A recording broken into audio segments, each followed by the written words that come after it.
दड़ो बरसा गोठ उमर मंची जो गवर्नमेंट प्राइमरी स्कूल है जदीद दौर में भी बुनियादी सहूलियतन का महरूम बणियल आहे। उस्ताद तौर शागिर्द वॾी तकलीफ़ुन के मुंहुं ॾियण ते मजबूर बणियल आहे। अचो त उन हवाले सां उस्ताद ऐं शागिर्दनि सां ॻाल्हि ॿोल कयूं त उन्हनि जो छा चवणु आहे। गोठ उमर मंचरी स्कूल उमर मंचरी कई सही सलाद कोन आई अची तमाम तंग आहियूं परेशानियूं असांजा बच्चा खुले मैदान ते वेठा पूरी छित कोन आई। असांजी बिल्डिंग जेका तमामु दबून हालत में आहे, छित तक़रीबन किरी चुकी आहे ऐं असां हींअर छित जेका रखी फड़नजी आहे उन में असांजे बरसाति खे नुक़सान थिए पियो ऐं असांजे ॿार खे असांजा तमामु घणा शदीद हींअर उहे मुतासिर थियनि पिया तइलीम खां।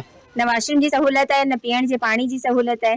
हाणे गर्मी सख़्तु आहिनि ऐं असांखे महिरबानी करे बिल्डिंग थोरी मरम्मत कराए ॾियो, थोड़ी बाउंड्री असांखे ॾियारे ॾियो। असांखे फर्नीचर जी ज़रूरत आहे, पानी जे पीअण जी ज़रूरत आहे, वॉशरूम जी ज़रूरत आहे। असांखे इहे शयूं खपनि। छित किरी पई आहे, असीं मासूम ॿार ते वेठल आहियूं। असांखे छित ठाराए ॾियो, असांखे पाणी जी खोट आहे। असांखे स्कूल जी छित ठाराए ॾियो, असांखे नओं स्कूल ठाराए ॾियो। 147 ॿार पट ते वेठा आहिनि। महिरबानी करे असांखे इहा बिल्डिंग मंज़ूर कई वञे। असीं जेके मथे बाला ऑफिसर आहिनि उन्हनि खां घुर था कयूं त महिरबानी करे हिन स्कूल ते तवज्जो कनि ऐं हिन स्कूल खे ठाराइनि। कैमरा टीम सां गॾु सचिन सुमरो, धरती टीवी, दड़ो।